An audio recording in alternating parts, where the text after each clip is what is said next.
Blood stains the snow crimson. Elwyn Frost stands in the center of the courtyard, silver-white hair whipping in the winter wind. Her hand presses against her belly, 3 months swollen with life. 6 masked figures circle her blades, gleaming in the moonlight. They thought she would be easy prey, a weak Omega, a broken thing. They were catastrophically wrong. Violet light erupts from her skin like a star going nova. The assassins stumble backwards, shields raised, but nothing can stop what comes next. A wolf materializes behind her, through her, around her. Massive, ethereal. Silver fur that glows like captured moonlight. Eyes the color of winter storms and ancient prophecy. The wolf throws back its head and howls. The sound shakes the very foundations of Nightshade Keep. One assassin breaks formation, runs. The others follow, scrambling over each other in their terror, abandoning weapons and pride alike. The silver wolf watches them flee with eyes that have seen empires rise and fall. Then it turns those impossible violet eyes to the woman at its center. Elwyn Frost, 23 years old. Nobody. Nothing. The girl they called broken. The girl who became a queen. But that victory lies ahead. That power sleeps dormant still. This moment, this triumph, waits at the end of a road paved with blood and choice and desperate survival. The story begins 3 months earlier, in a castle, in a corridor, with a door that should have stayed closed. The summons arrived on a Tuesday. Elwyn had been tending her small herb garden when the messenger appeared.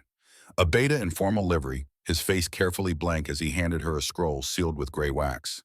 The dire wolf sigil of House Nightshade pressed into the seal. The ruling house of the Northern Territories. The most powerful pack in 7 kingdoms. She broke the seal with the trembling fingers. The Alpha King of the North requires your presence immediately. No explanation, no context. Just a royal command that could not be refused. The messenger waited in stony silence while she packed her single bag. A change of clothes, her mother's silver comb, the small knife she used for cutting herbs. The journey took 2 days. Nightshade Keep rose from the landscape like a threat made stone. Black towers clawed at gray skies. Walls thick enough to withstand sieges. Windows like watchful eyes. Elwyn had never seen anything so magnificent. So terrifying. She was nobody. A white-haired Omega from a village with no name. Her family had no pack claim, no bloodline worth mentioning. She had spent 23 years being invisible, being careful, being forgettable. Her hair marked her as different, silver white like fresh snow under moonlight. Her eyes were worse, violet with threads of silver, a color that made people uncomfortable, made them whisper. Some called her touched by the old gods. Others said cursed. Mostly they just avoided her. She had accepted her fate long ago, a solitary Omega, unmated, unwanted. She would live on the edges of pack territory, tend her gardens, and disappear into history without a trace. The summons shattered that careful invisibility like a stone through ice. A servant met her at the gates, a young woman with kind eyes and a hurried manner. Take the main corridor to the 3rd level. Wait in the receiving hall. Someone will fetch you when the king is ready. Simple instructions. Elwyn repeated them in her head as she navigated the maze of corridors. Stone walls, flickering torches, the smell of smoke and old power. She climbed stairs worn smooth by centuries of feet, turned left at the tapestry of the Great Hunt, right at the statue of the first Nightshade King. Or was it left at the statue? She stood at an intersection of 3 identical corridors, panic rising in her throat. Every passage looked the same. Gray stone, shadows, the distant sound of voices she could not locate. She chose the middle path because it seemed brightest. 5 minutes later, she was hopelessly lost. The corridors grew narrower, darker. The voices faded until she heard only her own footsteps echoing off stone. She should turn back, should find a guard, should not be wandering the private wings of the castle like some foolish girl from a cautionary tale. But then she heard it, a sound that stopped her in her tracks, a low groan, unmistakably masculine, rough-edged with something between frustration and desperate need. It came from behind a door to her left. Heavy wood, iron bands, the direwolf sigil carved deep into the grain. Private chambers, the Alpha King's chambers. She should walk away, should run, should be anywhere but here. Her hand moved to the door without permission. Fingers pressing against cold iron, the door stood slightly ajar, open, just wide enough to reveal a sliver of firelight, just wide enough to see inside, just wide enough to destroy everything. Elwyn pushed the door open another inch. The chamber beyond was dominated by a massive hearth. Flames danced across stone walls, casting shadows that moved like living things. Furs covered a bed large enough for 3 people. Weapons hung on the walls like art. A crown sat on a side table, discarded like an afterthought. But none of that registered, because the man in the chair before the fire held her entire attention. He was magnificent in ways her inexperienced mind struggled to comprehend. Broad shoulders that spoke of battlefield strength. A chest sculpted with muscle that came from wielding a sword since childhood. Skin that glowed bronze in the firelight, marked with scars that told stories of survival. His hair was auburn, the color of autumn leaves before they fall. Disheveled, falling across a face that was both beautiful and brutal. Strong jaw shadowed with stubble. Aristocratic nose. Lips parted as another groan escaped him. But it was what he was doing that made Elowen's core clench with heat she had no name for. His hand wrapped around his rigid length, stroking with a rhythm that was simultaneously controlled and desperate, like a man at war with himself. His other hand gripped the arm of the chair so tightly his knuckles had gone white. His eyes were closed, brow furrowed, jaw working as if he were fighting to stay silent. She should leave, should run, should pretend she never saw this. Her body refused to obey. The air in the room shifted, like the moment before lightning strikes, like the breath before a wolf howls. The temperature dropped 10 degrees in an instant. His eyes snapped open, storm gray, wild, feral, locked directly onto her frozen form in the doorway. Time stopped. The world tilted sideways, and Elowen felt something inside her chest tear open and reach toward him like a flower turning toward the sun. It was violent, undeniable, terrifying, a pull so strong it drove her to her knees on the cold stone floor. Her hands pressed against her heart as if that could stop the sensation of being unmade and remade in a single breath. Every nerve ending in her body caught fire. The bond, the mate bond, the sacred connection that stripped away choice and free will. She gasped, a small broken sound. Across the room, Caspian, Nightshade Alpha, King of the North and Warden of the Northern Territories, stared at the pale-haired Omega girl kneeling in his doorway. He felt the bond wrap around his ribs like iron chains, felt every instinct scream at him to go to her, to claim what the moms had apparently decided belonged to him. But stronger than instinct was memory. He had seen what the bond did, how it twisted alphas into possessive tyrants, how it reduced omegas to nothing more than vessels, how it consumed everything in its path until nothing remained but ash and regret. For 5 years, he had refused every attempt by the council to force a political mating, had watched other alphas fall to the bond's demands, had sworn he would never inflict that cage on another person. And now fate had laughed at his careful control and thrown this girl into his path. Her scent hit him like a physical blow. Honey and winter roses. Something clean and sharp that made his wolf howl with recognition. Want, need, mine. No. He forced the wolf down with brutal efficiency, forced his body under control, forced himself to stillness when everything in him screamed to move. Get up! His voice came out rougher than intended, colder. He had managed to adjust his clothing, though his body still thrummed with unfulfilled need and something far more dangerous. The bone-deep recognition of a mate bond snapping into place. Elowen's violet eyes were wide with shock, her pale face flushed, one hand still pressed against her chest as if she could physically hold back what was happening between them. Slowly, shakily, she rose to her feet. One. She started, but the words died in her throat. You shouldn't be here. Caspian stood, put distance between them. Even as everything in him howled in protest, his wolf wanted her close, wanted her scent, wanted her beneath him, around him, his in every way that mattered. He crushed the impulse with the discipline that had kept him alive through wars and political machinations and the endless grinding weight of the crown. How did you get past the guards? I was summoned. Her voice was barely above a whisper. To Nightshade Keep. But I got lost in the corridors, and the door was open. And I heard. She stopped abruptly, color flooding her cheeks. She heard him. Of all the ways to meet his mate, if the bond had truly chosen her, this was perhaps the most humiliating, the most vulnerable, the most human. Before either could speak again, heavy footsteps echoed in the corridor outside.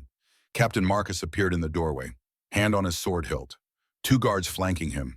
His weathered face went carefully blank as he took in the scene, his king barely composed. An unknown Omega in the private solar. Your Grace, Marcus said carefully. Is there a problem? The girl was lost. Caspian's tone brooked no argument. She was summoned to Nightshade Keep but never properly escorted. His eyes cut to Elowin. What's your name, Elowin Frost? Your Grace. Frost. No family name. Bastard born or unclaimed.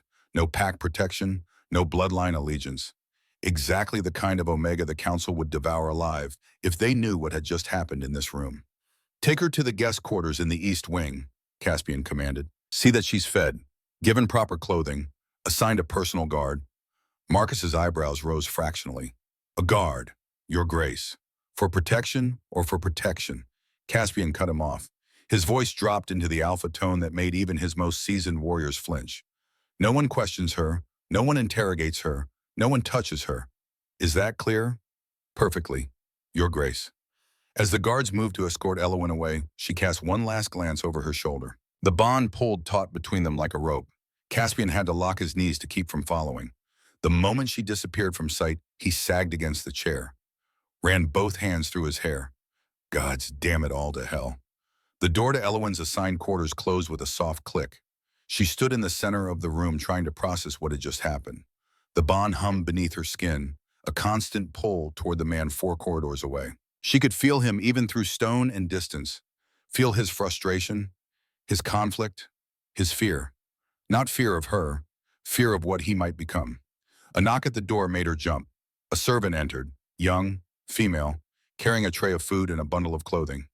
She set both on the table by the window without meeting Elowin's eyes. His Grace says you're to eat, to rest. Someone will come for you in the morning. The servant left before Elowin could ask questions. She moved to the window, looked out over the courtyard where guards patrolled in the moonlight. This room was more luxurious than anywhere she had ever stayed. Soft furs piled on a bed large enough for 2 people, a fire crackling in a stone hearth, windows that overlooked the snow-covered grounds. She should feel safe, protected.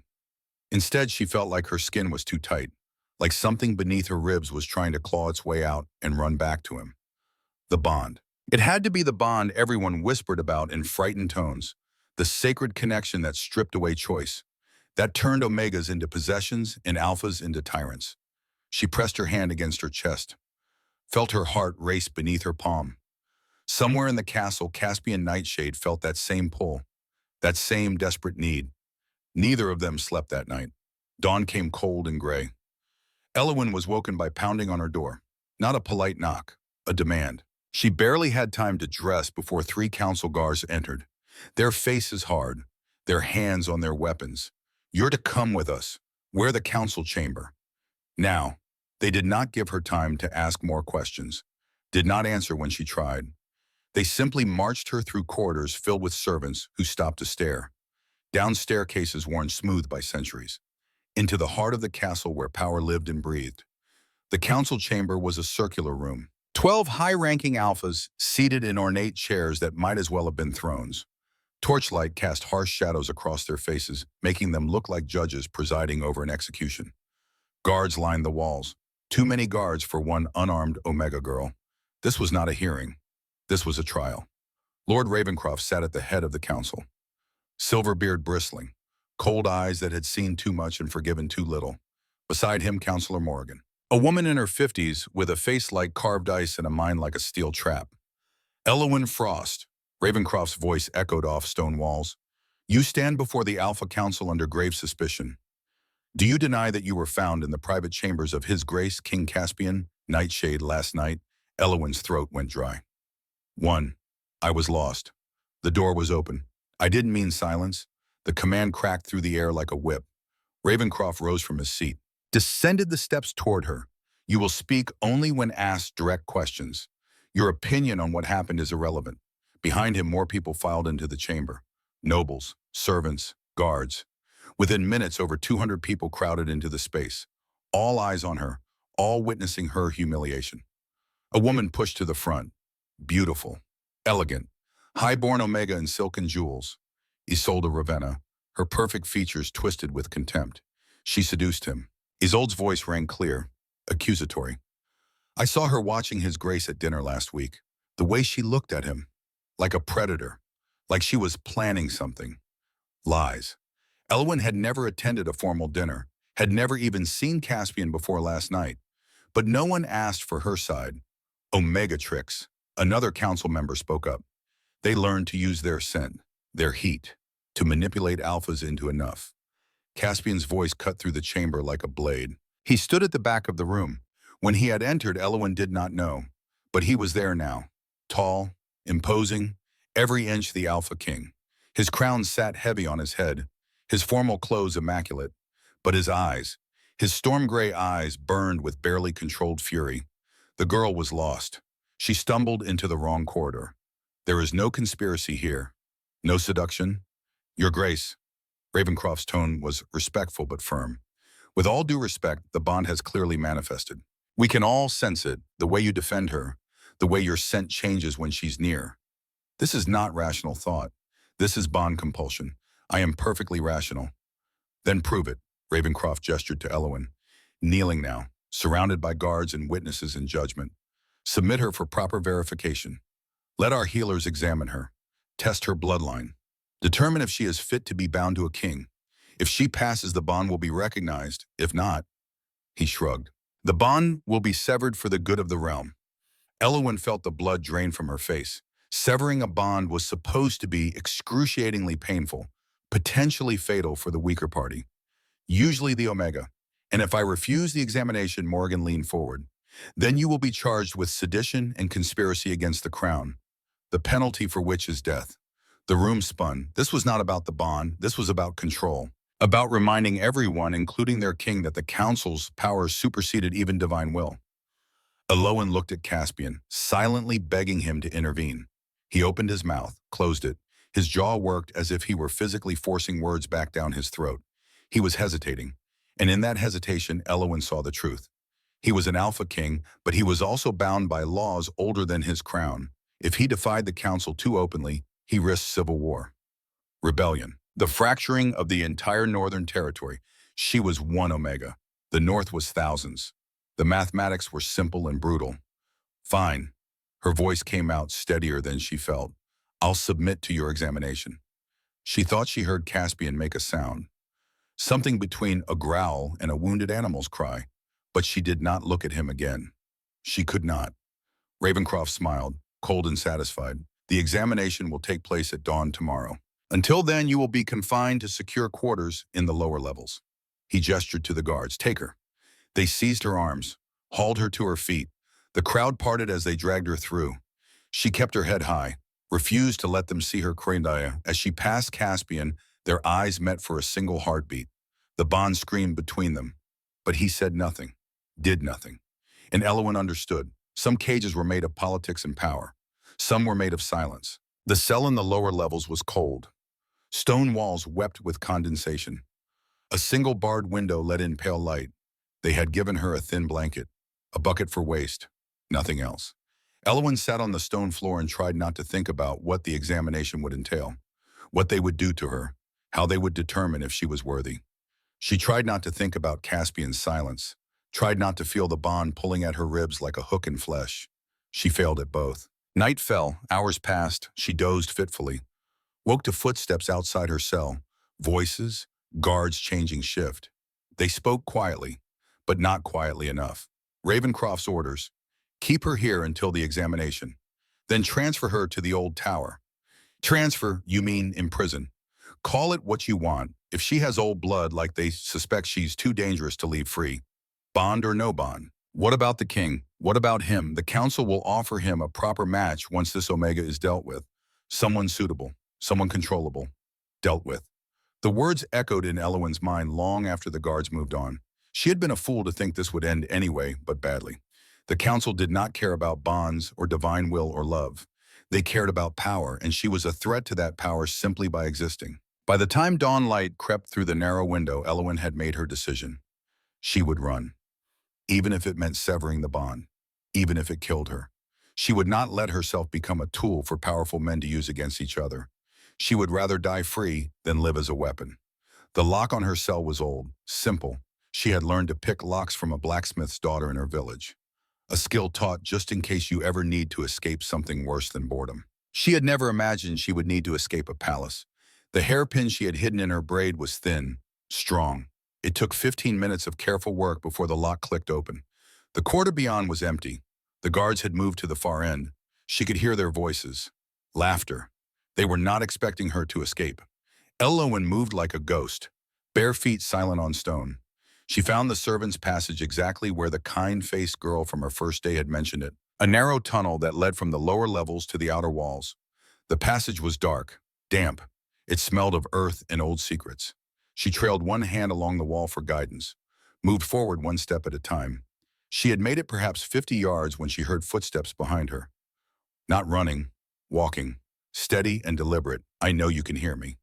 Caspian's voice echoed through the passage. "Your heartbeat is too fast. You're afraid." Elowen froze, her heart hammering against her ribs. "I'm not going to stop you." His voice grew closer. "I'm not going to command you or drag you back or lock you in a tower like the council wants. That's not why I'm here." "Then why are you here?" The words came out before she could stop them. "Because I need to say something before you go, and you deserve to hear it without guards or councils or crowns between us." Slowly, Elowen turned. In the dim light filtering through cracks in the stonework, she could barely make out his silhouette. He had come alone. No guards, no weapons. Just a king standing in a forgotten passage with his hands empty. "How did you know I would run? Because I would have done the same thing." He took a step closer, just close enough that she could see his face now. The exhaustion, the pain, the raw honesty. "I felt your terror when you overheard the guards. I felt your despair when you realized the council never intended to let you go free. And I felt the exact moment you decided death was preferable to captivity." His voice cracked. "It nearly broke me. Elowen, feeling you give up, feeling you prepare to sever the bond, even if it killed you. What else was I supposed to do?" Her own voice shook. "They're going to lock me away regardless of what the examination finds. Use me as leverage against you, or kill me if I prove inconvenient. I won't live like that. I can't." "I know." Caspian ran a hand through his hair. A gesture she was learning meant he was struggling with something. "And that's why I'm here. To tell you that you're right to run, that I won't chase you, that I won't use the bond to compel you back, or send soldiers after you, or hunt you down like some prize to be claimed." Elowen stared at him, confused. "You're giving me permission to leave. I'm giving you freedom." He took a shaky breath. "The bond terrifies me, Elowen. Not because I don't want you. God, I want you so much it's like burning alive. But because I'm terrified of what it could do to you. The bond doesn't ask permission. It doesn't care about consent or choice or autonomy. It just takes." His storm gray eyes found hers in the darkness. "I've seen what happens when alphas let the bond rule them. I've seen omegas become shells of themselves, their entire existence reduced to serving their mate's needs." He stepped closer, close enough that she could smell cedar and snow and something uniquely him. "I would rather lose you than become the cage that traps you. I would rather spend the rest of my life feeling the emptiness of a severed bond than know I destroyed the fire in you. The strength, the way you looked at the council and refused to break even when they tried to crush you." A ghost of a smile touched his lips. "You're magnificent, Elowen Frost. And I won't let anyone, including myself, take that from you." The raw vulnerability in his words cracked something open in Elowen's chest. "You're an Alpha King. You're supposed to claim what's yours, command, dominate, take. Maybe I'm a terrible alpha then." He spread his hands. "Because all I want is for you to have a choice, real choice. Not one forced by divine law or council decree or bond compulsion." His eyes held hers. "So here it is. You can leave right now. Take the passage to the stables. I'll make sure there's a horse ready. Supplies, coin, a letter granting you safe passage through the north. The council will be furious, but I'll deal with them." He swallowed hard.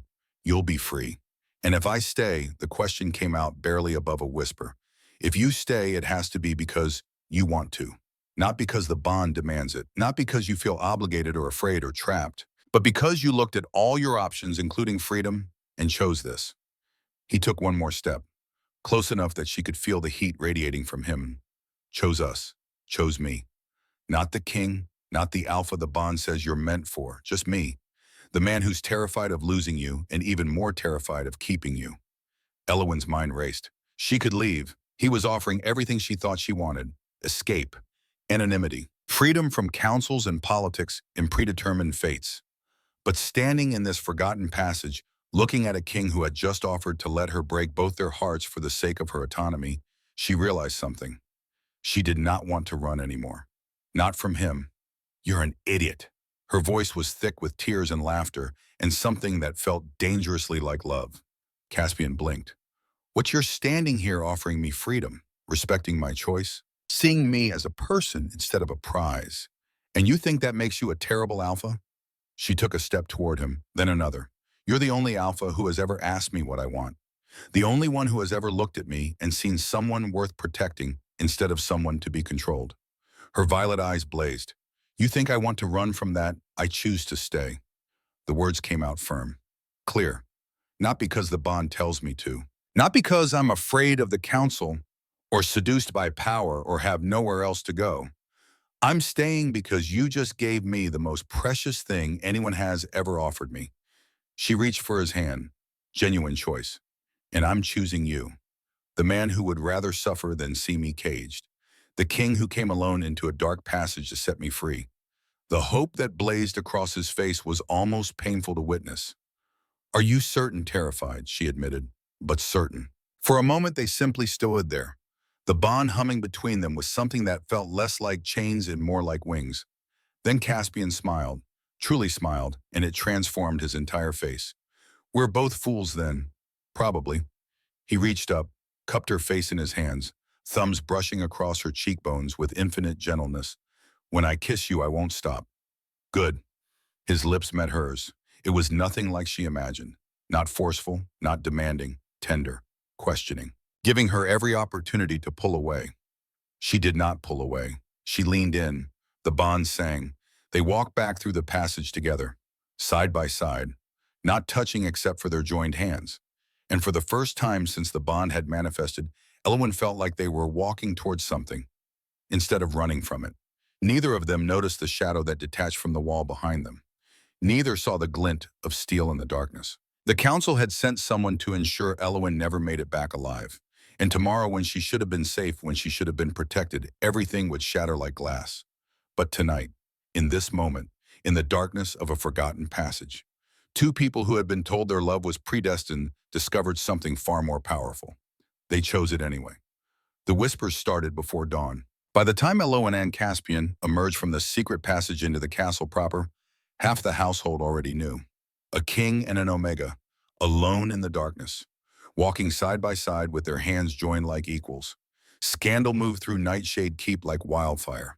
Servants paused in corridors to stare. Guards exchanged glances heavy with speculation. Nobles whispered behind jeweled hands.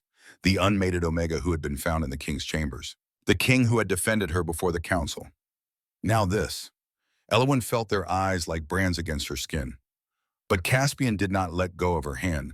He walked through his castle with his head high and his omega at his side, daring anyone to comment, daring them to question. The Alpha King of the North bowed to no one, not even propriety. They reached the main halls, the sun crested the horizon. Captain Marcus stood waiting, his weathered face carefully neutral. But his eyes saw everything. The way Caspian's thumb traced circles on Elwyn's palm, the way she leaned slightly into his warmth, the bond that hummed between them like a living thing. Your Grace, Marcus inclined his head. The council has requested an audience. Immediately. Let them wait. Caspian's voice was steel-wrapped in silk. Arrange for Elwyn to be moved to the guest quarters on the royal level. The Rose Suite. Assign 2 guards to her door, not to keep her in, to keep others out. He turned to Elwyn, his storm-gray eyes soft in a way she had never seen. Rest. Eat. I'll deal with the council. And if they demand another trial, then they'll learn what happens when they mistake my patience for weakness. He lifted her hand to his lips, pressed a kiss to her knuckles that sent heat spiraling through her entire body. The gesture was deliberate, public, a declaration to everyone watching. This omega was under his protection. Anyone who touched her would answer to him. The council chamber was a battlefield dressed in ceremony. 12 alphas sat in judgment, their faces carved from stone and displeasure. Lord Ravencroft at the head, silver beard bristling, cold eyes that had condemned men to death without blinking. Beside him, Counselor Morrigan, ice in human form, her fingers steepled beneath her chin as Caspian entered. Your Grace, Ravencroft's voice dripped with false courtesy. We heard you took a walk last night with the prisoner. She was never a prisoner, merely a guest awaiting examination. A guest.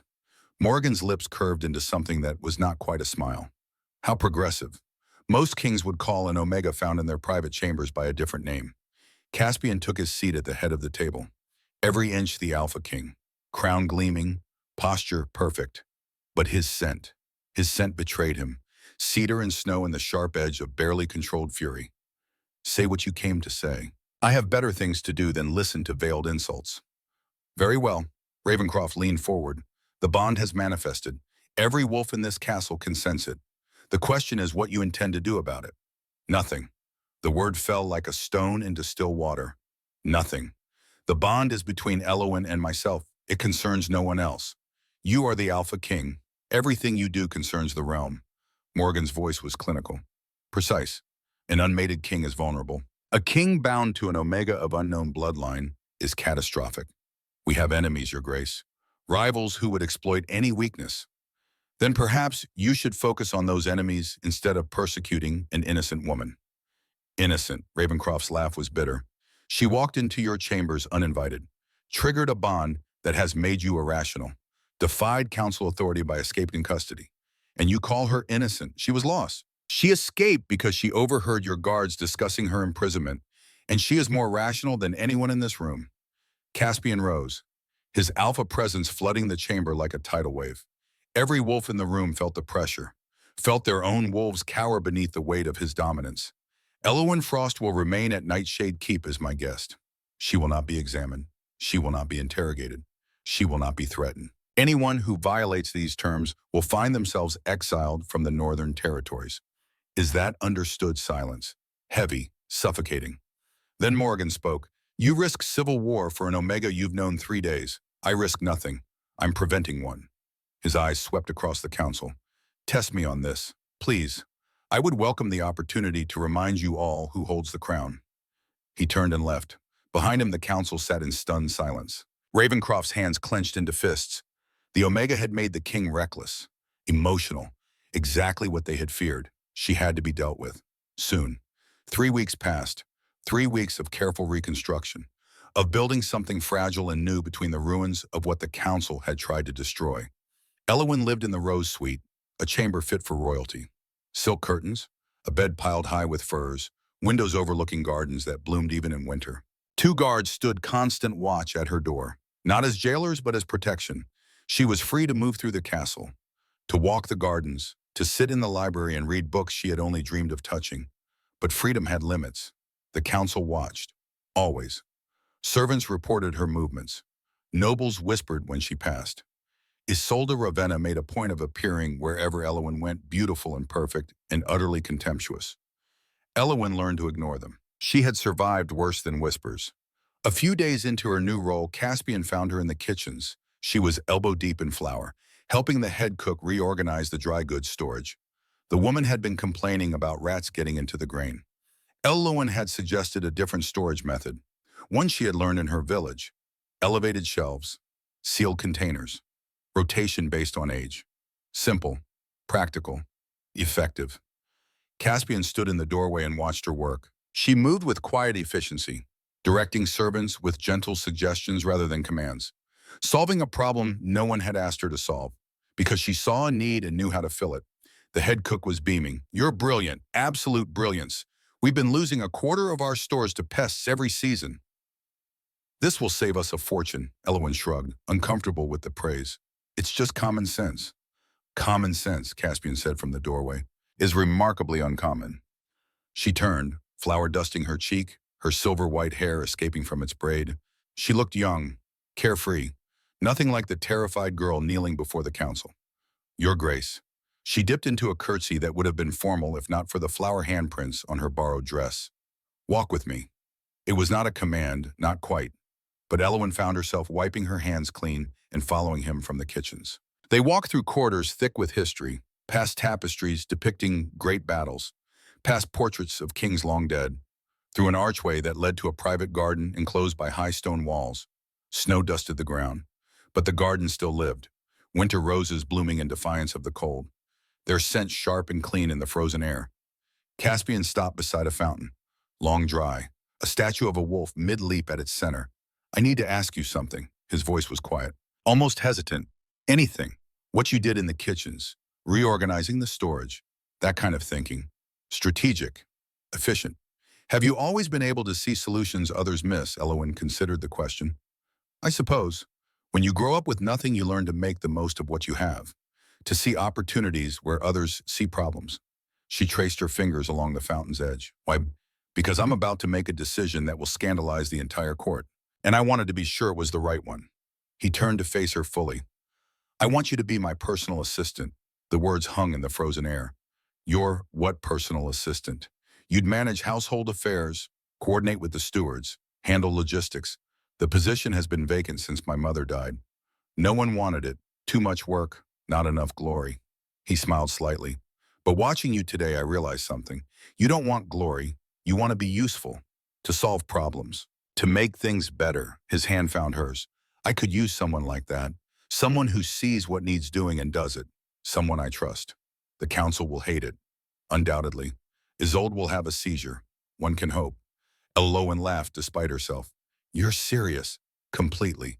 Then yes, I accept. The formal announcement came that evening.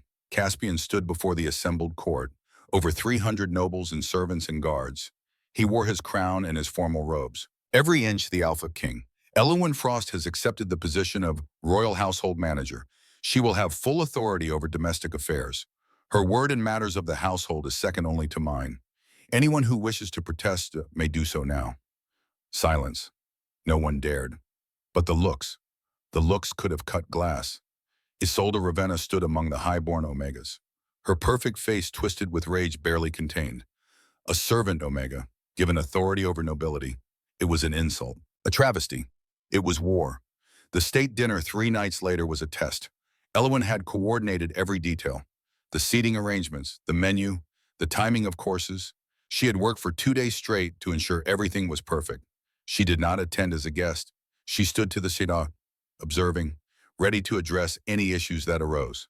The nobles filed in, jewels glittering, silks rustling. They took their assigned seats, noted the efficiency with which wine was poured, food served, the seamless flow of the evening. Grudging respect flickered across some faces. Isolde sat 3 seats from Caspian, close enough to be honored, far enough to be insulted. She had fought for the seat beside him, had expected it as her due as the highest-ranking unmated Omega. Elowen had placed her exactly where protocol demanded. No higher, no lower. It was perfect, appropriate, unassailable. Isolde hated it. Halfway through the meal, she struck. Tell me, Your Grace. Her voice carried across the hall, sweet as poisoned honey. How does it feel to have a servant Omega playing at nobility? Does she take her meals in the kitchens? Or have you granted her a seat at the royal table as well? Conversation died. Every eye turned to Caspian. He set down his wine glass with deliberate care. Lady Isolde, his voice was silk over steel. I was unaware you had concerns about household management. Perhaps you'd like to demonstrate your expertise by coordinating next month's ambassadorial visit? No, I thought not. He leaned back in his chair. Elowen has proven herself more capable in 3 weeks than most nobles manage in a lifetime. If you find that threatening, I suggest you examine why competence intimidates you. Isolde's face flushed scarlet. You merely meant to insult a woman under my personal protection. Caspian's alpha presence flooded the hall. Let me be extraordinarily clear. Elowen Frost is not a servant. She is my household manager, my trusted advisor. And anyone who treats her with anything less than the respect her position demands will find themselves looking for new accommodations. He smiled, cold and sharp. Insult her again. Lose your tongue. I don't make idle threats. Isolde's mouth opened, closed. She looked around for support, found none. The other nobles suddenly became very interested in their food. Caspian returned to his meal as if nothing had happened, but Elowen felt the bond hum between them, felt his satisfaction, his fierce protectiveness. The message was clear. After the dinner, Elowen retreated to the library. She needed space, quiet, distance from the stares and whispers and barely concealed contempt. The library was her sanctuary. 3 stories of books climbing toward a vaulted ceiling, ladders on rails, reading nooks tucked into corners. The smell of old paper and leather bindings. She found her favorite spot, a window seat overlooking the gardens, moonlight streaming through ancient glass. She did not hear him approach. You handled that well. Caspian's voice startled her from her thoughts. He stood in the shadows near a towering bookshelf. Out of his formal robes now, just a simple shirt and dark trousers. His crown abandoned somewhere. Hair disheveled. He looked younger, more human. I didn't handle anything. You did. You didn't rise to the bait, didn't defend yourself, didn't give her the reaction she wanted. He moved closer. That takes strength, self-control.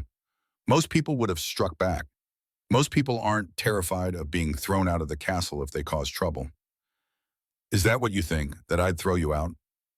He sat beside her on the window seat, close enough that she felt his warmth, far enough to give her space. Elowen, look at me. She turned. His storm gray eyes were serious. Intent. You could burn down half the castle, and I wouldn't let you go. You could insult every noble in the territory. You could declare war on the southern kingdoms, and I would still protect you. Why? Because you chose to stay. When I gave you freedom, when I offered you escape, you chose me. Do you have any idea what that means? His hand found hers. Every bond I've witnessed was compulsion, force, Omegas who had no choice, Alphas who claimed without asking. But you had a choice, real choice, and you stayed. He brought her hand to his chest, pressed her palm over his heart. Feel that his heart thundered beneath her touch. That's what you do to me, not the on you, your courage, your kindness, the way you see solutions instead of obstacles, the way you treat servants with the same respect you show nobles. His voice dropped to a whisper. I'm falling in love with you, Elowen Frost.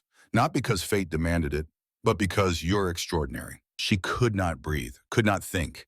His face was inches from hers. She could count his eyelashes, could see the flecks of blue in his gray eyes, could feel his breath against her lips. Caspian. It came out like a prayer. When I kiss you, he began. The door to the library burst open. Captain Marcus, breathing hard, blood on his uniform. Your Grace. Rogue attack on the eastern border. 20 dead. They're asking for you. Caspian's eyes closed. Frustration and duty warring across his features. How many? At least 50 rogues, maybe more. They're organized, coordinated. This wasn't random. He stood, transformed in an instant from gentle suitor to warrior king. Assemble the guard, full armor. We ride in 20 minutes. He looked back at Elowen. Regret etched in every line of his face. When I kiss you, I won't stop. And I won't let anything interrupt us again. Then he was gone. Elowen sat in the window seat, heart racing, lips tingling with phantom sensation. The bond pulled at her ribs, wanting, needing. But beneath the bond, something else stirred, something that had nothing to do with divine mandate. Love, real, chosen, terrifying. She pressed her hand to her chest, felt the silver birthmark beneath her dress, the mark she had hidden her entire life, the mark that sometimes glowed when she felt strong emotion. It was glowing now, faint, but undeniable, violet light seeping through fabric. Elowen pulled her collar aside, stared at the mark. It was changing. Lines that had been simple and circular were branching, spreading, forming patterns that looked almost like writing, ancient writing, a language she did not recognize. Fear clawed up her throat. What was she? The library had answers. Elowen spent the next 3 days buried in books. Caspian was gone, leading his forces against the rogues. She felt him through the bond, felt his exhaustion, his rage, the hot spike of pain when he was wounded. Not seriously, but enough to make her gasp. She wanted to go to him, but she had a different mystery to solve. The forbidden section was in the lowest level of the library, behind a locked door, marked with warnings, dangerous knowledge, restricted access.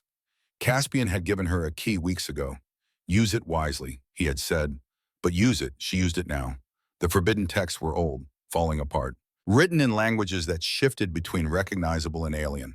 But she was patient, methodical. She cross-referenced, compared, pieced together fragments. And slowly, a story emerged. 300 years ago, the North had not been ruled by Alpha Kings alone. They had ruled alongside Omega Queens, not consorts, not decorations, true queens, with power that rivaled any Alpha, with voices that commanded storms, with bonds to the moon itself that granted them abilities no normal wolf possessed. They were called the Lunar Bloodline, and they were magnificent, until the Council grew afraid. Power in Omega hands threatened the natural order, threatened Alpha dominance, threatened everything the Council had built. So they struck. One night, all across the territories, Omega Queens were murdered in their beds, their children hunted down, their bloodline erased. or so they thought. A few survived. Children smuggled away, hidden, protected.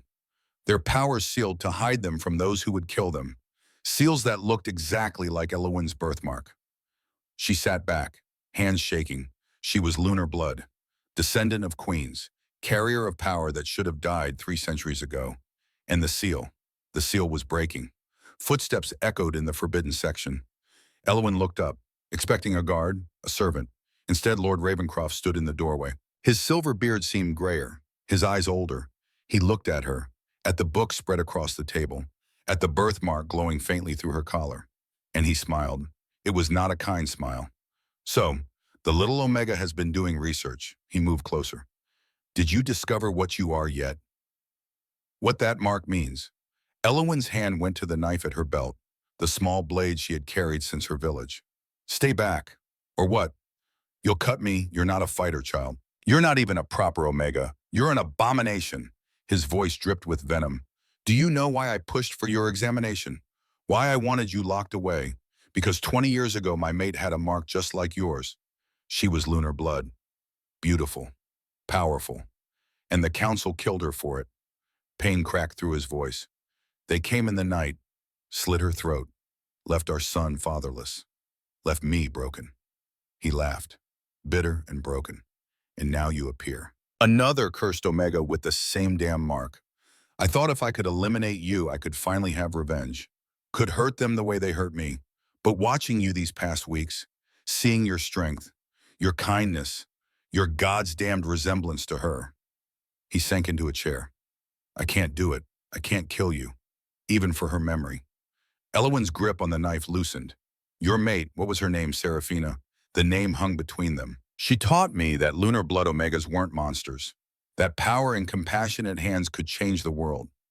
And then they took her from me. He looked up, old eyes meeting young. I'm sorry for the trial, for your imprisonment, for everything. You remind me of her, and I couldn't see past my grief. Elowen should hate him, should curse him for what he put her through. But she saw only a broken man mourning a lost love. Teach me, the word surprised even her. What teach me about lunar blood, about what I am, what I can become? Ravencroft stared. Why would you trust me? Because grief makes people do terrible things, but it doesn't make them irredeemable. She extended her hand. Help me understand what I am, and maybe we both find a way to heal. For a long moment, he did not move. Then he took her hand. The mentorship began that night. Ravencroft brought texts he had hidden for 20 years. His mate's journals, records of lunar blood powers, training methods, histories. Elowen learned. The seal on her power was designed to break gradually, triggered by strong emotion, by bond formation, by danger. When it broke completely, she would be able to shift, not into a normal wolf, into something ancient, powerful, massive. A lunar wolf, the kind of creature that had terrified the council into genocide. But there was a catch. An unsealed lunar wolf without training was dangerous. To themselves. To others, power without control was destruction waiting to happen. She needed to learn control before the seal broke completely. They trained in secret, in the deepest parts of the castle, in hours stolen between her duties and Caspian's absence. Meditation, breathing, visualization. Ravencroft was patient, gentle, nothing like the cold counselor who had condemned her. She began to see glimpses of the man his mate had loved, and slowly. The seal weakened. Her eyes would flash violet when she was angry. Her strength would surge when she lifted heavy objects. She could sense wolves approaching before they rounded corners. Power leaked through cracks in the seal. Building, growing, waiting. Caspian returned on the 7th day. Victorious, wounded, exhausted. Elowen met him in the courtyard. Did not care who watched. Did not care about propriety. She ran to him. He caught her, swung her into his arms, buried his face in her hair. I felt you. Through the bond. Every night. It was the only thing that kept me sane. And I felt you. Every wound. Every fight. She pulled back. Examined the bandage on his shoulder. You're hurt. It's nothing. It's not nothing. She dragged him to his chambers. Made him sit. Unwrapped the bandage with gentle hands. The wound was deep but clean. Already healing. Alpha constitution. Still, she cleaned it. Applied fresh salve. Rewrapped it with efficient care. Where did you learn this, village healer? I helped her sometimes. Learned the basics. You're full of surprises. She finished tying off the bandage. Sat back. Caspian caught her hand. I missed you. 3 words. Simple. Devastating. I missed you too. He pulled her closer, into his lap, arms wrapping around her waist. When I was out there fighting, all I could think about was getting back to you, finishing what we started in the library. His lips brushed her temple. I meant what I said. I'm falling in love with you. Not falling, she turned in his arms, faced him fully. Fallen, past tense, completely, irrevocably. His storm gray eyes blazed. Elowen, when you kiss me, don't stop. It was permission, invitation, demand. He kissed her, and the world caught fire. It was nothing like the tender kiss in the passage. This was hunger, need, weeks of denial burning away in an instant. His hands tangled in her hair. Her fingers gripped his shirt. The bond sang between them. Electric, overwhelming. When they finally broke apart, both breathing hard, Elowen's eyes were glowing violet. Caspian froze. Your eyes, she blinked. The glow faded. I need to tell you something. She told him everything. The research, the lunar bloodline, Ravencroft's mate, the seal breaking. Caspian listened without interrupting. When she finished, he was quiet for a long moment. So you're descended from queens. You have ancient power. And the council will want you dead when they find out. Probably. Good thing I'm very motivated to keep you alive then. He kissed her forehead. We'll figure this out, together. But they had less time than they thought, because Counselor Morgan had been watching, waiting, and she had just discovered exactly what Elowen was. The feast was Isolde's idea, a celebration of the victory over the rogues, a chance for the court to gather, to drink, to forget the violence at their borders. Elowen coordinated every detail, ensured everything was perfect. She did not notice the servants who served her wine were not the usual staff, did not notice the bitter taste beneath the sweetness, not until the world started to blur. Caspian. She reached for him across the bond, but the drug was strong, fast-acting, designed to sever bond communication. The last thing she saw before darkness claimed her was Isolde's smile. Perfect, poisonous, victorious. When Elowen woke, she was in a cell. Stone walls, iron bars, torchlight flickering beyond, and standing outside. Counselor Morgan. Welcome back, Lunar Blood. We have so much to discuss. Behind her, assassins sharpened blades. The seal on Elowen's birthmark cracked. Violet light spilled through. And somewhere in the castle, Caspian Nightshade felt his mate's terror through the bond. Felt her pain. Felt the moment she was taken. His howl shook the very stones of Nightshade Keep. The hunt had begun. The bond screamed. Caspian Nightshade was in the Great Hall when it hit him. A tsunami of terror crashing through the mate connection. Elowen's fear. Elowen's pain. The desperate mental cry for help that cut off mid-scream. He staggered, hands slamming onto the table for support. Wine glasses shattered. Nobles gasped, but he heard none of it. Because the bond was fracturing. Someone had severed their connection, drugged her, taken her, hidden her somewhere he could not feel. His wolf rose with a roar that was more beast than man. Find her, the command tore from his throat in pure alpha dominance. Every wolf in the hall dropped to their knees, submitted without thought, without choice. Captain Marcus was first to recover. Your Grace. What, Elowen? Someone took Elowen. Caspian's eyes blazed gold. Full wolf surfacing, barely contained beneath human skin. Seal the castle. No one leaves. Search every room, every corridor, every goddamn stone until you find her. His claws extended, shredded the tablecloth. And bring me Isolde Ravenna, now. They found Isolde in her chambers, packing, a bag half full of jewels and coin, evidence of flight, of guilt. Caspian's hand closed around her throat before she could scream. Where is she? Isolde clawed at his grip, gasping, choking. I don't know what. His claws pressed into her skin. Drew blood, the drug in her wine. You served it. I can smell your scent on the glass. Where did you take her? Isolde's perfect composure cracked. The old dungeons, beneath the east wing. Morgan has her. She paid me, promised me you, once the Lunar Blood was dead. Lunar Blood, so Morgan knew, had known, perhaps for weeks. Caspian released Isolde, let her crumple to the floor, lock her in the cells. If Elowen dies, so does she. He did not wait for confirmation, did not waste time on armor or weapons or strategy. He shifted mid-run. The Alpha King's wolf was massive, larger than any normal shifter. midnight black with eyes like molten gold. Power rolled off him in waves that made servants scatter, made guards press against walls. He was not king in this moment. He was predator, and someone had taken his mate. The old dungeons were buried deep, 3 levels below the main castle, accessed through a forgotten stairwell behind the wine cellars. The stone was ancient, crumbling, the air thick with rot and abandonment. Torchlight flickered ahead.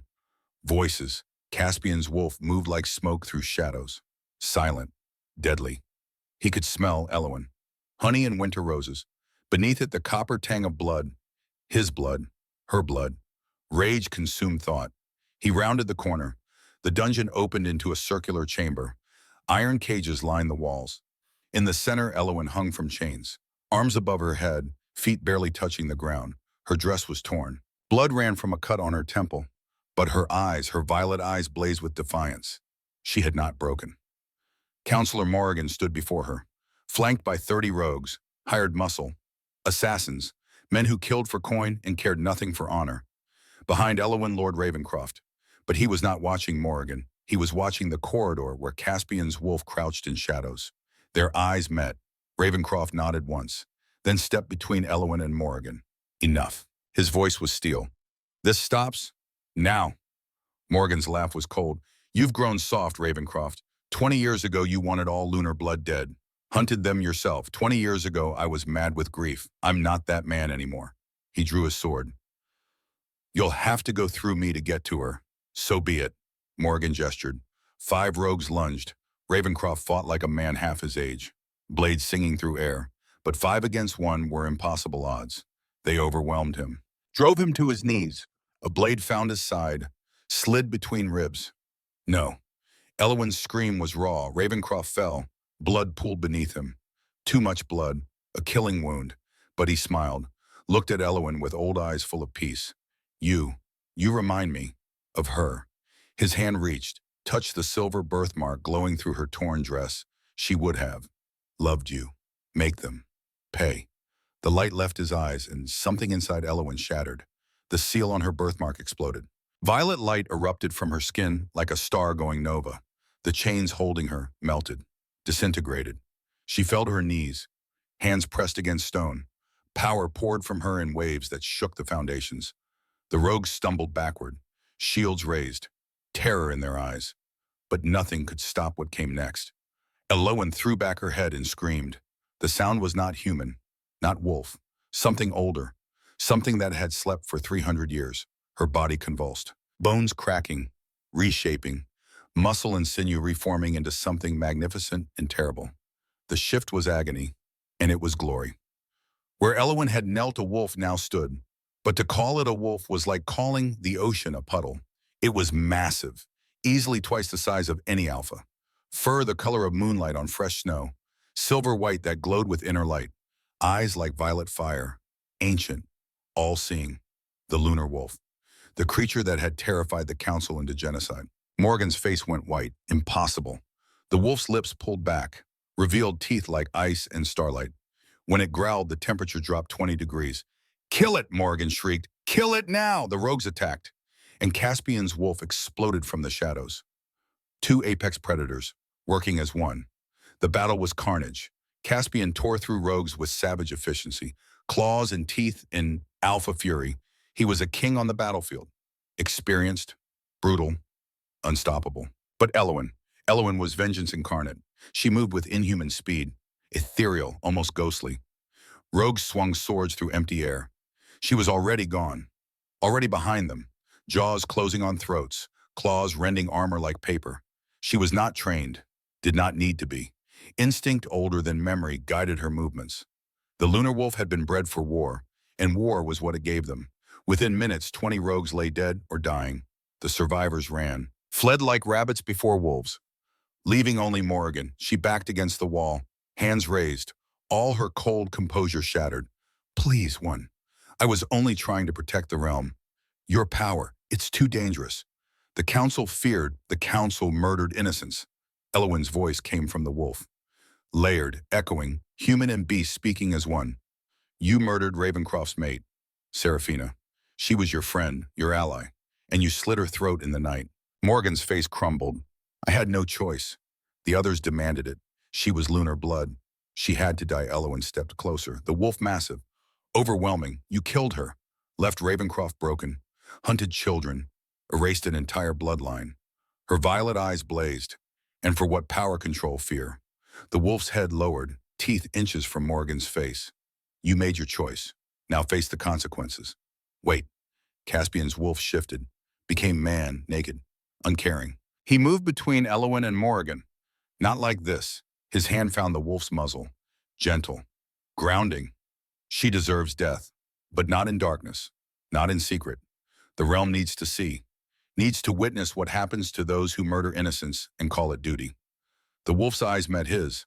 For a long moment, neither moved. Then Elowen shifted back. The transformation was slower this time, more controlled. Woman emerging from wolf with ethereal grace. She stood before Caspian. Naked. Glowing, silver-white hair flowing past her shoulders. Violet eyes still blazing with residual power. She was magnificent. A queen born from fire and choice. You're right, her voice was hoarse. Human again. Public trial. Public judgment. Let the realm see what the council has done. She looked down at Ravencroft's body. He deserves that much. To know his mate's murder is avenged in light, not shadow. Caspian removed his torn shirt, wrapped it around her shoulders. Are you hurt? Only my heart.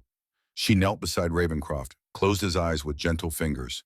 Thank you for choosing redemption, for teaching me, for protecting me at the end. Rest now. You'll see her again.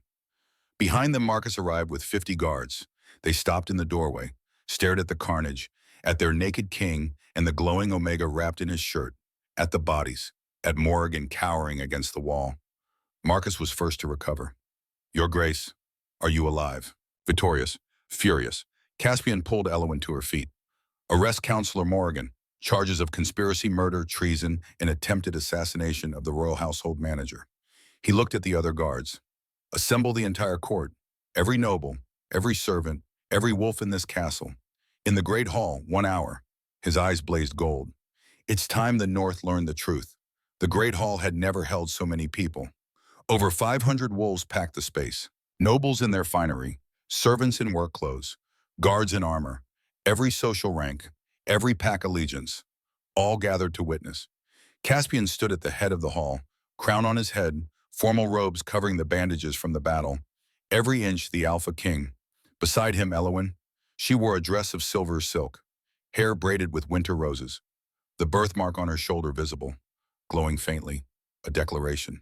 She was lunar blood, and she was not ashamed. Before them, Morgan knelt in chains, Isolde beside her, both stripped of rank and dignity. Counselor Morgan, Caspian's voice carried through the hall, you stand accused of conspiracy to murder, treason against the crown and the assassination of Seraphina Ravencroft 20 years past. How do you plead silence? Morgan's head bowed. Defeated. I did what was necessary, for the realm, for order. You did what was convenient, for power. Elowen stepped forward. Seraphina Ravencroft was lunar blood. Like me. She was Lord Ravencroft's mate, a healer, a teacher, a woman who used her power to help others. Her voice strengthened. And you murdered her, because she threatened council control, because Omega power terrified you. She gestured to the crowd. 300 years ago, Omegas ruled alongside Alphas. Lunar queens sat on thrones. Their power balanced Alpha strength, created harmony. The council ended that. Hunted us, killed us. Sealed the survivors' powers and rewrote history. Gasps rippled through the hall. Elowen's eyes blazed. But you couldn't erase us completely. Some of us survived. Some of us remembered. And now you face judgment. What is your verdict? Your Grace, Marcus spoke formally. Caspian looked at Elowen. This is your justice to claim. Your bloodline. Your choice, Elowen met Morgan's eyes. For the murder of Seraphina Ravencroft. For conspiracy against the crown. For attempting to continue genocide. She paused. Death. By execution. Tomorrow at dawn. Morgan's face crumpled. No mercy. You showed Seraphina none. Elowen's voice was ice. You reap what you sow, and Isolde Ravenna. Caspian turned to the cowering Omega. You drugged the royal household manager. Conspired in her kidnapping. Betrayed your king for coin and jealousy. Isolde sobbed. Please, I didn't know they would try to kill her. I wanted you. I thought if she was gone, You thought you could have me like a prize to be won. Caspian's voice was disgusted. Love is not a transaction. Loyalty is not bought. You are everything I despise in nobility. He looked at Marcus. Exile. Stripped of lands, titles, possessions. She leaves at dawn with nothing but the clothes on her back. If she returns to the northern territories, it's death. Isolde wailed, but Elowen felt no sympathy. Justice, served cold in public. The guards dragged both women away. Silence filled the hall, then Caspian spoke again. The Alpha Council is dissolved. Effective immediately. Shock rippled through the nobles. Your Grace. An elderly duke stepped forward. Without the council, how will the realm be governed by a new system? One built on equality rather than oppression. Elowen moved to Caspian's side. We propose a new assembly. Alphas, betas, omegas, all with equal voice, all with equal vote. Impossible. A counselor protested. Omegas cannot. Cannot what lid strategize, make decision. Elowen's voice cut like a blade. I reorganized your household and saved your treasury a fortune. I coordinated a state dinner that ran flawlessly. I researched a threat to the realm and uncovered a 300-year conspiracy. She stepped forward. What exactly can Omegas not do, besides threaten your fragile sense of superiority? Murmurs. Some approving, some scandalized. The new assembly will meet in 1 week. Caspian's tone brooked no argument. Each pack, each region, each social rank will send representatives. Laws will require majority vote. No single group holds absolute power. He looked across the crowd. This is not a request. This is not a debate. This is the future. Anyone who cannot accept it may leave the northern territories. Peacefully. Today, no one moved. Then we have accord. 1 week later, Elowen stood before the first new assembly. 50 representatives. Alphas in formal dress, betas in work clothes. Omegas who had never dared speak in public before. All equal, all heard. She had drafted a proposal, spent 7 days perfecting every word. Ravencroft's research had helped. His mate's journals, 300 years of wisdom. The Omega Choice Law. Her voice was steady as she read. Any Omega currently bonded under the old laws will be given the choice to reaffirm or dissolve their bond. No punishment, no shame, just choice. If an Omega chooses dissolution, they will retain half of all shared property, will have access to education and employment, will be protected from retaliation. Bonds formed moving forward must include explicit consent from both parties. Documented, witnessed, revocable. She looked up. We are not ending bonds, we are ending force. An older Alpha stood. And if Omegas choose to leave, if families are torn apart, then those families were built on compulsion, not love. Elowen's voice was firm. If a bond was based on respect and genuine affection, most Omegas will choose to stay. If it was based on dominance and control, perhaps the Alpha deserves to lose what they never truly valued. Caspian watched from his seat, not at the head of the assembly, among the others, as he had insisted. His pride in her radiated through the bond. The vote was called. Hands rose across the chamber. Not all. Change was never unanimous. But enough. More than enough. The measure passes, Marcus announced from his position as assembly moderator. Elowen released a breath she had not realized she was holding. Across the circle, an Omega woman was crying. Tears of joy, of relief, of freedom, finally realized. The coronation took place 1 week later on the first day of spring. The Great Hall had been transformed. Flowers from every region, banners from every pack, representatives from kingdoms as far south as the desert territories and as far north as the ice wastes. Everyone had come to witness the crowning of the first lunar queen in 300 years. Elowen wore white and silver, a dress that seemed woven from moonlight itself. Her hair fell in waves past her shoulders. Crowned with winter roses, she was radiant. Caspian stood beside him, his own crown already in place. But today was not about him. Today belonged to her. The assembly had voted. Unanimous for the first time in its short history, Elowen of House Frost would be crowned queen. Not consort, not companion, true queen, with power equal to the king. Marcus stepped forward, holding a crown that had not been worn in centuries. Silver worked to look like frost and moonlight, set with stones the color of winter storms. The lunar crown, hidden, protected, waiting for this moment. Elowen of House Frost, now and forever Nightshade. Marcus's voice rang through the hall. The people of the North have asked that you be recognized not just as the Alpha King's mate, but as queen in your own right, earned through wisdom, courage, and unwavering dedication to justice. He met her eyes. Do you accept this responsibility?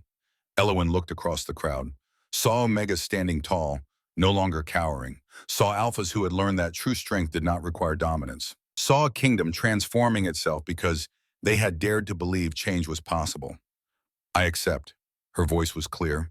And I promise to serve the North with every breath, to fight for those who cannot fight for themselves, to ensure that no one Omega, Beta, or Alpha is ever again reduced to property or treated as less than whole. Marcus placed the crown on her head. The hall erupted in cheers. Caspian took her hand, brought it to his lips. My queen, my king.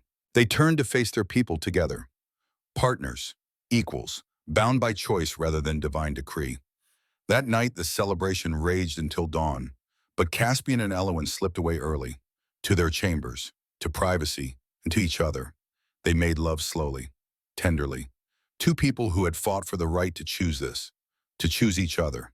The bond sang between them, not chains, not compulsion, but something freely given, something precious because it was chosen. Afterward, Elowin lay in Caspian's arms, her head on his chest, his fingers tracing lazy patterns on her bare shoulder. The moon did not bind us, he whispered. We did, she smiled, completed their ritual, and I would choose you again, 1,000 times, forever, forever. She agreed. Outside their window, snow began to fall. The North was at peace 12 months after the coronation. Elowin stood in the assembly chamber, now a permanent structure built to accommodate representatives from every corner of the realm.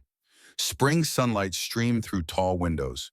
The air smelled of fresh flowers and new beginnings. In her arms, baby Corvain slept peacefully. 3 months old, storm-gray eyes like his father, silver-white hair like his mother, and on his tiny shoulder, a birthmark. Silver, glowing faintly even in sleep. Lunar blood, passed to the next generation. The assembly was in session. 50 representatives debating a trade agreement with the southern kingdoms. Omegas and Alphas and Betas all contributing, all valued. An Omega merchant from the Eastern Territories was speaking, proposing tariff reductions that would benefit small traders. 6 months ago, she would never have dared address nobility. Now she stood tall, confident. The vote was called, the measure passed. Progress, real, tangible. Caspian sat beside Elowin, not above, beside, their hands intertwined on the table. He reached over, brushed a gentle finger across their son's cheek. Corvain stirred, yawned, settled back into sleep. He has your stubbornness, Caspian murmured, and your inability to sleep through important meetings. Elowin smiled. Outside the kingdom thrived, trade flourished, education spread to every village. Omega schools opened in 3 major cities. The first class graduated last month. Healers, teachers, merchants, leaders. 53 Omegas had dissolved their bonds in the first week after the law passed. Some reunited with their alphas, later on their own terms. Others built new lives, and all were free, and not a single alpha had challenged the assembly's authority. Change, it turned out, was inevitable once people tasted freedom. That evening, Caspian and Elowin stood on their private balcony, Corvain asleep in his nursery, watched over by guards who would die before letting harm come to the lunar prince. The moon rose over Nightshade Keep, full and bright, silver light spilling across the kingdom they had built together. Do you ever regret it? Elowin asked, her head resting on Caspian's shoulder. Choosing this path, the assembly, the changes, the enemies it made. Never. His arms wrapped around her, held her close. You, not once. She turned in his arms, looked up at the man she loved. They said fate bound us, but fate is a coward's excuse. Every morning I wake and choose you, and you choose me. Not because the moon demanded it, but because love, real love, is a choice we make every single day. Caspian cupped her face in his hands, thumbs brushing across her cheekbones. The moon did not bind us, we did. He kissed her beneath silver light. 2 souls who had fought for the right to choose, who chose each other, again and again and again. Below them in the southern kingdoms, an Omega woman woke gasping, her birthmark burning, glowing violet in the darkness. Ancient power stirring.